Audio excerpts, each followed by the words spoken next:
इस कहानी की शुरुआत में हमें एक फेरी लैंड को दिखाया जाता है जहाँ सारी फेरी मिलकर अपना अपना काम कर रही होती है। दरअसल सभी फेरीज के पास अलग अलग पावर होती है। जैसे किसी के पास वाटर को कंट्रोल करने की पावर होती है तो किसी के पास लाइट को कंट्रोल करने की। इसीलिए सभी फेरी मिलकर अपनी शक्तियों के इस्तेमाल से फेरी लैंड को और भी सुंदर बनाती है और बाहरी ताकतों से फेरी लैंड की रक्षा करती है। वहीं हमें जैना नाम की एक परी को दिखाया जाता है जिसके पास बाकी के फेरी की तरह कोई स्पेशल पावर तो नहीं होती, लेकिन वो एक डस्ट कीपर फेरी होती है। दरअसल डस्ट एक ऐसा मैजिकल पार्टिकल होता है जो पूरे फेरी लैंड को खूबसूरत बने रहने में मदद करता है और सारी फेरीज डस्ट पार्टिकल की मदद से ही उड़ पाती है। रास्ते में जैना सभी फेरी से मिलती हुई आगे बढ़ी रही होती है कि तभी डस्ट वर्कशॉप की घंटी बजने लगती है जहाँ पर डस्ट पार्टिकल को छोटी छोटी पत्तियों में बंद करके फेरी लैंड के अलग अलग हिस्सों में भेजा जाता है। घंटी की आवाज सुनकर जैना जल्दी से डस्ट वर्कशॉप में आ जाती है और बाकी के डस्ट कीपर फेरी के साथ मैजिकल डस्ट को पैक करने लगती है।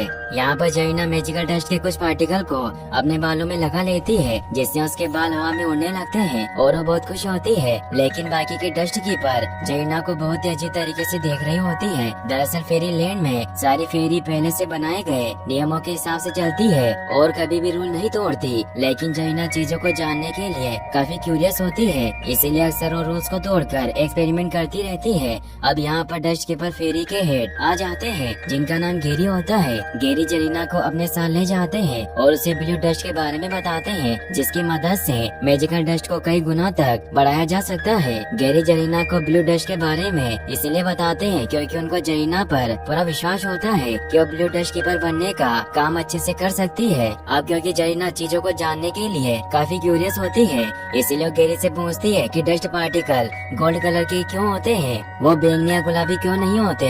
इस पर गेरी जरीना को समझाते हैं कि हम डस्ट कीपर्स हैं और हम किसी भी चीज से छेड़छाड़ नहीं कर सकते क्योंकि ऐसा करना खतरनाक साबित हो सकता है। लेकिन जरीना गेरी की बातों पर ज्यादा ध्यान नहीं देती और चुपके से अपने बैंगल पर गोल्डन डस्ट लगाकर उस पर ब्लू डस्ट की कुछ बूंदे गिराती है जिसकी वजह से जरीना के बैंगल में लगे गोल्डन डस्ट पार्टिकल की संख्या बढ़ने लगती है। वो आउट ऑफ कंट्रोल होकर इधर उधर उड़ने लगता है और गेरी के सिर से टकरा जाता है जिससे वो नीचे गिर जाते हैं। गेरी यह सब देखकर बहुत गुस्सा होते हैं और जरीना को फिर कभी भी ऐसा कुछ करने से मना करते हैं। इसके बाद जरीना अपने घर आ जाती है और वो बहुत दुखी होती है क्योंकि अभी तक उसका एक भी एक्सपेरिमेंट सफल नहीं हुआ था।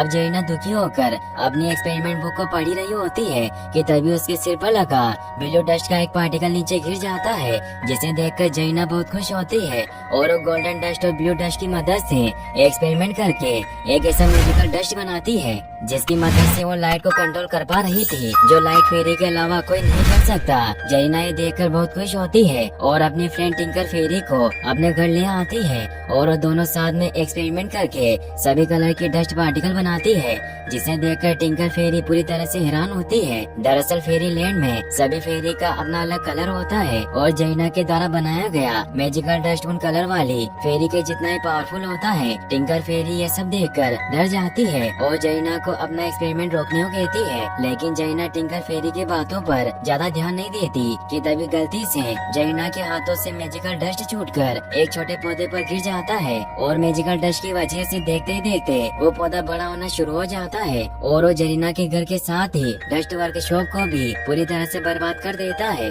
गेरी ये सब देखकर बहुत गुस्सा होते हैं और अब यहाँ पर बाकी के फेरी के साथ क्वीन फेरी क्लेरियन भी आ जाती है। गेरी गुस्से में जरीना को फेरी लैंड के लिए खतरा बताकर उसे फेरी लैंड से चले जाने को कहते हैं। गेरी की बात सुनकर जरीना बहुत दुखी होती है और अपना सामान लेकर फेरी लैंड को छोड़कर चली जाती है। फिर हमें एक साल बाद का सीन दिखाया जाता है जहाँ फेरी लैंड में एक वार्षिक उत्सव का आयोजन किया गया था जिसे देखने के लिए विंटर फेरी भी आई होती है। इस समय पूरा स्टेडियम फेरी से भरा होता है और टिंकर बेल अपने फ्रेंड के साथ सभी लोगों को देख रही होती है क्योंकि आज के प्रोग्राम में वो भी अपने फ्रेंड्स के साथ परफॉर्म करने वाली थी। अब कार्यक्रम शुरू होता है और सबसे पहले विंटर फेरी परफॉर्म करती है।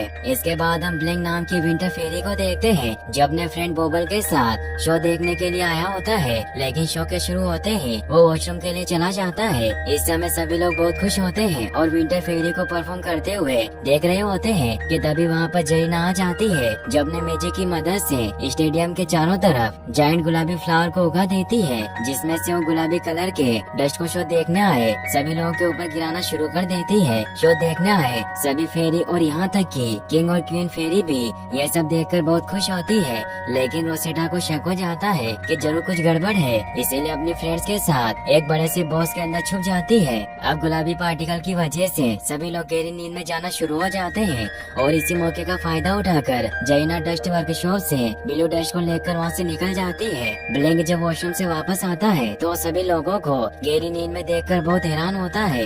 तभी उसे टिंकर बेल और उसके दोस्तों के चिल्लाने की आवाज सुनाई देती है, जो अभी भी उसी बड़े से बॉक्स के अंदर फंसी होती है। ब्लैंक उन सभी को बॉक्स के अंदर से बाहर निकालता है। बाहर सभी को सोता हुआ देखकर वो सभी पूरी तरह से हैरान होते हैं। तभी उन्हें याद आता है कि जरीना जरूर ब्लू डस्ट हासिल करने के लिए यहाँ आई होगी, और जब वे डस्ट वर्कशॉप में जाकर देखती है तो जरीना ब्लू डस्ट लेकर वहाँ से जा चुकी थी।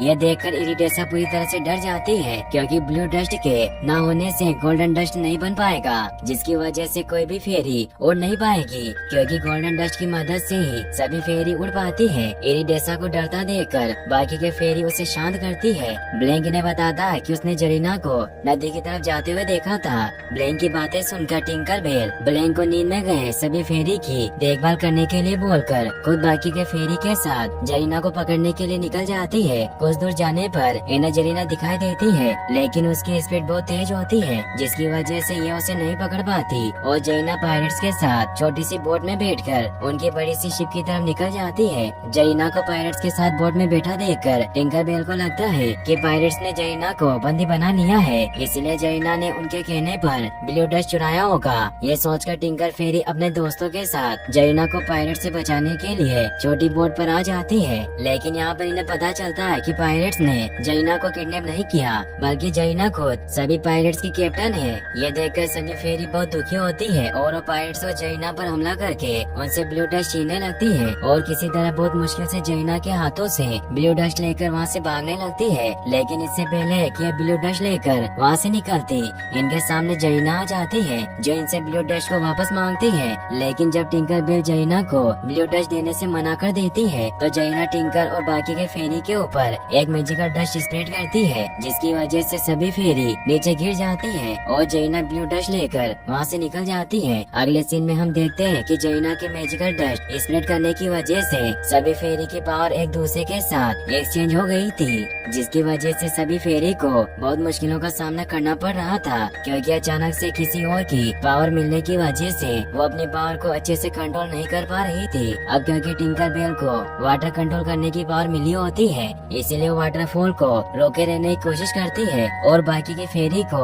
वहाँ से बाहर निकलने को कहती है। लेकिन जैसे सिल्वर मिस्ट फेरी वाटरफॉल से बाहर निकलती है, टिंकर बेल से वाटरफॉल कंट्रोल नहीं होता, जिसकी वजह से टिंकर बेल और बाकी की फेरी वाटरफॉल के साथ ही नीचे समुद्र के किनारे पर आ जाती है। यहाँ पर रोसेटा को एक क्रोकोडाइल का एक दिखाई देता है, जिसमें से अगले ही पल एक क्रोकोडाइल बेबी बाहर निकलता है। क्रोकोडाइल बेबी ने सबसे पहले रोशिटा को देखा था, इसीलिए रोशिटा को अपनी मोम समझने लगता है। इसके बाद सिल्वर मिस्ट फेरी अपने तेज उड़ने के पावर का इस्तेमाल करके आसमान में जाती है, जहाँ से वो देखती है कि पायरेट्स की शिप कुछ ही दूरी पर है। अब क्योंकि पानी में भीगने की वजह से सिल्वर मिस्ट को छोड़कर कोई भी फेरी उड़ नहीं सकती, इसीलिए सिल्वर मिस्ट बाकी के फेरी को क्रोकोडाइल के टूटे हुए अंडे में बिठाकर उन्हें खींचते हुए पायरेट शिप पर पहुंच जाती है। यहाँ पर देखती है कि पायरेट जरीना को अपना कैप्टन बनाकर बहुत खुश होते हैं, क्योंकि जरीना ने पायरेट से वादा किया होता है कि उनकी शिप हवा में उड़ेगी, जिसकी वजह से वो पूरे समुद्र पर राज करेंगे। इसके बाद ये लोग स्कल आइलैंड पर पहुंच जाते हैं, जहाँ पर जरीना ने अपना खुद का एक डस्ट वर्कशॉप बनाया होता है। यहाँ पर जरीना ब्लू डस्ट की मदद से ढेर सारा गोल्डन डस्ट बनाना चाहती है, ताकि वो पायरेट्स की शिप को हवा में उड़ा पाए। यहाँ पर फेरी किसी तरह से चुभते हुए उस जगह पर पहुंच जाती है, जहाँ पर जरीना ने ब्लू डस्ट को रखा होता है। और जब जरीना जेम्स के साथ बात करने में बिजी होती है तो सारी फेरी मिलकर ब्लू डस्ट को चुराने की कोशिश करती है, लेकिन वो आपस में एक दूसरे की पावर एक्सचेंज होने की वजह से ऐसा नहीं कर पाती और जरीना उन्हें देख लेती है। इसके बाद जरीना के इशारे पर एक पायरेट सभी फेरी को पकड़कर उन्हें एक पिंजरे में कैद कर देता है। जरीना ब्लू डस्ट की मदद से गोल्डन डस्ट बनाने में कामयाब हो जाती है, जिसे देखकर सभी पायरेट्स बहुत खुश होते हैं। गोल्डन डस्ट बनने के बाद जब जेम्स जरीना से पूछता है कि वो गोल्डन डस्ट की मदद से कैसे उड़ेंगे, तो जरीना जेम्स के बॉडी में गोल्डन डस्ट लगाकर उसे हवा में उड़ना सिखाती है, जिससे जेम्स बहुत खुश होता है। और जब उससे कंफर्म हो जाता है कि गोल्डन डस्ट की मदद से हवा में कैसे उड़ना है, तो जरीना को पकड़कर एक बॉक्स में कैद कर देता है, क्योंकि उसने इतने दिनों से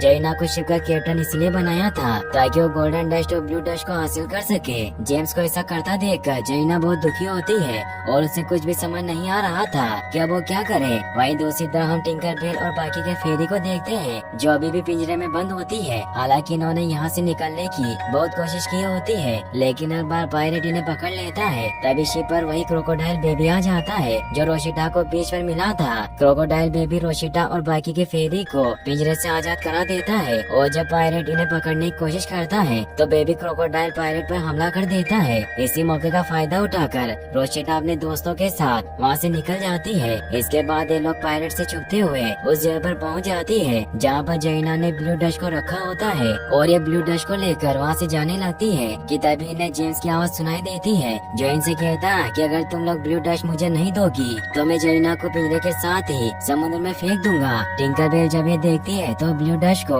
उसी जगह पर रख देती है जहाँ से उसने उठाया होता है। इसके बाद जेम्स ब्लू डस्ट को ले लेता है और गोल्डन डस्ट को अपनी शिप पर डालने लगता है। इसके बाद वो अपनी शिप पर बैठकर वहाँ से उड़ जाता है और जैना को पिंजरे के साथ ही नीचे समुद्र में फेंक देता है। लेकिन इससे पहले कि समुद्र में डूबने की वजह से जैना की मौत होती, टिंकरबेल बाकी की फेरी के साथ मिलकर उसे डूबने से बचा लेती है। जैना इस समय बहुत दुखी होती है क्योंकि ये सब उसकी वजह से ही हुआ था। जैना को परेशान देखकर बाकी की फेरी उसे समझाती है कि जो होना था वो हो गया।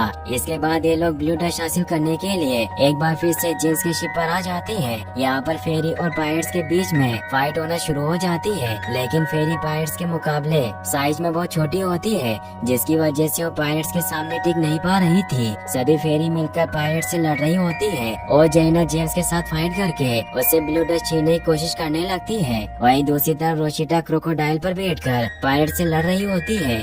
इसके बाद सभी फेरी मिलकर किसी तरह शिप का लंगर नीचे कर देती है और सिल्वर मिस्ट अपनी पावर की मदद से समुद्र से मोटी मोटी बेलें निकालकर लंगर को जकड़ लेती है जिसकी वजह से शिप एक तरफ को झुक जाती है। लेकिन जेम्स बहुत ही बहादुरी से बेलों को काट देता है और इसी दौरान फेरिस पर एक बड़ा सा कपड़ा गिर जाता है जिसकी वजह से फेरिस पकड़ी जाती है। लेकिन तभी जैना शिप का पतवार खोल देती है जिसकी वजह से पायरेट्स और गोल्डन डस्ट के साथ ही जेम्स भी नीचे समुद्र में गिर जाता है और जैना ब्लू डस्ट हासिल कर लेती है। लेकिन इससे पहले कि जैना ब्लू डस्ट और अपने दोस्तों के साथ वहाँ से जाती, वहाँ पर जेम्स आ जाता है जो गोल्डन डस्ट के अपने ऊपर गिरने की वजह से उड़ पा रहा था। इसके बाद जेम्स जैना से ब्लू डस्ट हासिल कर लेता है, लेकिन तभी जैना नीचे गिरे ब्लू डस्ट के छोटे से पार्टिकल को जेम्स के ऊपर फेंकती है जिसकी वजह से गोल्डन डस्ट की मात्रा बढ़ना शुरू हो जाती है और उड़ते हुए इधर उधर जाने लगता है। इसके बाद जैना अपने दोस्तों को आजाद करा देती है और उनकी मदद से जेम्स की बॉडी पर लगे गोल्डन पार्टिकल को साफ कर देती है